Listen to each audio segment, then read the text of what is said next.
ሰውየው አሉ መንገድ ሲሄድ መንገድ ላይ እግዚአብሔር ያገኘዋል። ሲያገኘው እንዴ እግዚአብሔር አንተ ደህና ነህ ልጄ አለው። ደህና እግዚአብሔር ይመስገን ደህና ነኝ። አሁን በሰርጉ ልመጣልን ነው በዚህ በሽምግልና የሚበላው። ከዛ እግዚአብሔር እንደዚህ አለው ነገ ቤት እመጣለሁ አለው እግዚአብሔር ሰውየውን። እሺ እግዚአብሔር ይመጣል ብሎ እንግዲህ ከሰማኸው ሰምቻለሁ ያ ነዳጄን ከውስጥ እንዳታስጨርሰኝ የበላሁትን ምግብ አልሰማሁትም። ከዛ ቲክስ አድርጎ ይሄ ነው ማይባል እግዚአብሔር ስለሚመጣ ደግሶ ጠበቀው። አቤት ዛሬ ለሚስቱ እግዚአብሔር ይመጣል እግዚአብሔር ይመጣል። እውነትን ነው የመቼም ሀብታም ነው። ከዛ እግዚአብሔር ይመጣል ብለው ጠዋት ሲጠብቁ ደካማ ሽማግሌ ኳኳኳኳኳ በሩ እግዚአብሔር መጣለው ስላለው ይሄ ባለ ሀብት ቸኩሏል። የሮጠ ሄዶ ሲከፍት ድክም ያሉ ሽማግሌ ልጄ ራበኝ ልጄ ሲሉ እግዚአብሔር ይስጥልኝ ወደዛ ብሎ ዘጋ። ይሄ 1 ሰዓት ነው እንግዲህ ሰዓቱን እኔ ራሴ ልስጠው እንጂ የሰዎችን ብዛት ለመተንተን ወደ 4 ሰዓት ተኩል ላይ አንድ አሮጊት እሱ ይጠብቃል እግዚአብሔር ቆየ አለ። እግዚአብሔር ዘገየ ያለ አሮጊቷ መጡ። ኳኳኳ እሱ ጥበቃ ማስከፍት ኳኳኳኳ አሮጊቷ ሮጠው ማነው እሱ ሮጦ ይቅርታ ሮጦ ሲከፍት አሮጊት ልጄ ራበኝ ይቅርታ እግዚአብሔር ይስጥልኝ ምን ይቀልዳሉ እኔ እግዚአብሔርን እየጠበቅኩ ብሎ ዘጋባቸው። ዋለና 9 ሰዓት በቃ ወደ ማታ አካባቢ ምሽት ላይ ጎረምሳ ሆኖ መጥቶ ሲጠይቀው ሲያንኳኳ ሂድ ከዚህ ሰርተ ብላ ብሎ ዘጋ። መሸ። ያ ሁሉ ድግስ እምሽክ ብሎ አደረ። ተናደደ። እንግዲህ ማንም ማማት ጀመረ እግዚአብሔር። ከዛ እግዚአብሔርን ማማት ጀመረ። በኋላ እንደ 3ኛ ቀን በሌላ መንገድ አገኘው። መንገድ ላይ እንደው ደህና ዋልክ እግዚአብሔር እንደው ይዛለታ ያኑ ልሰርቼ ስጠብቅ ምናምን ብሎ ያው የማዘን ታውቀዋለህ ሲለው እንዴ መጥቼ ነበርኩ አለው። መቼ አለው። ጠዋት መጣው 4 ሰዓት ላይ መጣው 9 ሰዓት ላይ መጣው አላስገባም አልከኝ እኮ አለው። ብዙ ጊዜ የኛ ሰዎች ለአልጋ ቁራኛነት ይቅርታ ለቃላት ያጠቃቀም ለአንዳንድ ነገር በሽታ የሚዳረጉት ካበቃላቸው በኋላ ሰላጣ ቀይ ስሩ ዘይት እንዳይኖረው የሚሉት ቅድሚያ ይሄንን አረዱ።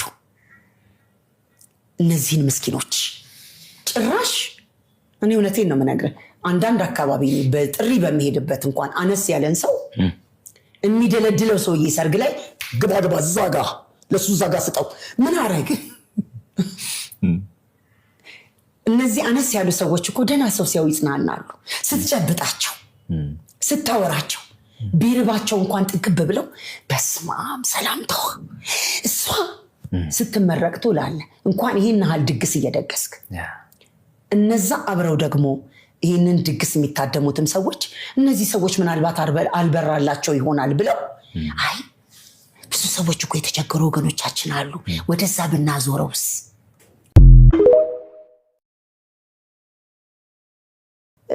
ሰውየው አሉ መንገድ ሲሄድ መንገድ ላይ እግዚአብሔር ያገኘዋል።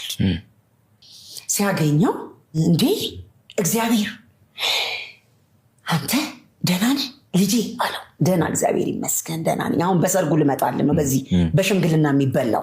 ከዛ እግዚአብሔር እንደዚህ አለው ነገ ቤት እመጣለሁ አለው እግዚአብሔር ሰውየውን።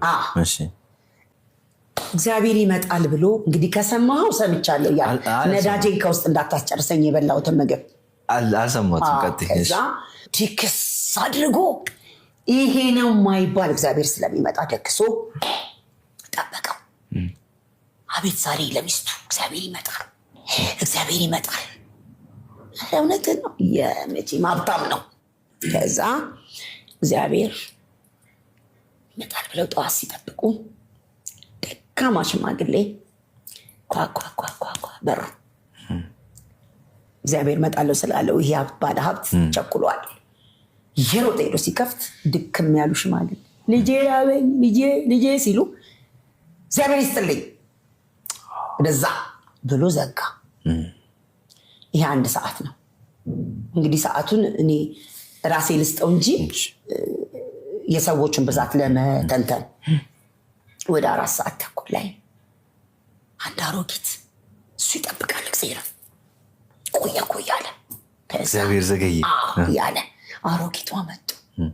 ኳኳኳ እሱ ጥበቃ ማስከፍት ኳኳኳ አሮጊቷ ሮጠው ማነው እሱ ሮጦ ይቅርታ ሮጦ ሲከፍት አሮጊት ልጄ ራበኝ ይቅርታ እግዚአብሔር ይስጥልኝ ምን ይቀልዳሉ እኔ እግዚአብሔርን እየጠበቅኩ ብሎ ዘጋባቸው። ዋለና 9 ሰዓት በቃ ወደ ማታ አካባቢ ምሽት ላይ ጎረምሳ ሆኖ መጥቶ ሲጠይቀው ሲያንኳኳ ሂድ ከዚህ ሰርተ ብላ ብሎ ዘጋ። መሸ። ያ ሁሉ ድግስ እምሽክ ብሎ አደረ። ተናደደ። እንግዲህ ማንም ማማት ጀመረ? እግዚአብሔር። ከዛ እግዚአብሔርን ማማት ጀመረ። በኋላ እንደ 3ኛ ቀን በሌላ መንገድ አገኘው።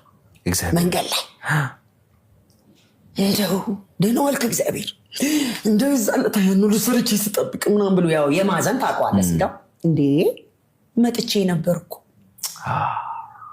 አለው። መቼ አለው። ጠዋት መጣው፣ 4 ሰዓት ላይ መጣው፣ 9 ሰዓት ላይ መጣው። አላስገባም አልከኝ እኮ አለው። ብዙ ጊዜ የኛ ሰዎች ለአልጋ ቁራኛነት ይቅርታ ለቃላት ያጠቃቀም ለአንዳንድ ነገር በሽታ የሚዳረጉት ካበቃላቸው በኋላ ሰላጣ ቀይ ስሩ ዘይት እንዳይኖረው የሚሉት ቅድሚያ ይሄንን አረዱ። እነዚህን ምስኪኖች ጭራሽ እኔ እውነቴን ነው የምነግርህ። አንዳንድ አካባቢ በጥሪ በሚሄድበት እንኳን አነስ ያለን ሰው የሚደለድለው ሰውዬ ሰርግ ላይ ግባ ዛጋ ለሱ ዛጋ ስጠው ምን አረግ።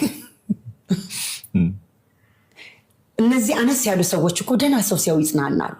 ስትጨብጣቸው ስታወራቸው ቢርባቸው እንኳን ጥግብ ብለው በስማም ሰላምታዋ እሷ ስትመረቅ ትውላለህ። እንኳን ይህን ያህል ድግስ እየደገስክ እነዛ አብረው ደግሞ ይህንን ድግስ የሚታደሙትም ሰዎች እነዚህ ሰዎች ምናልባት አልበራላቸው ይሆናል ብለው አይ ብዙ ሰዎች እኮ የተቸገሩ ወገኖቻችን አሉ ወደዛ ብናዞረውስ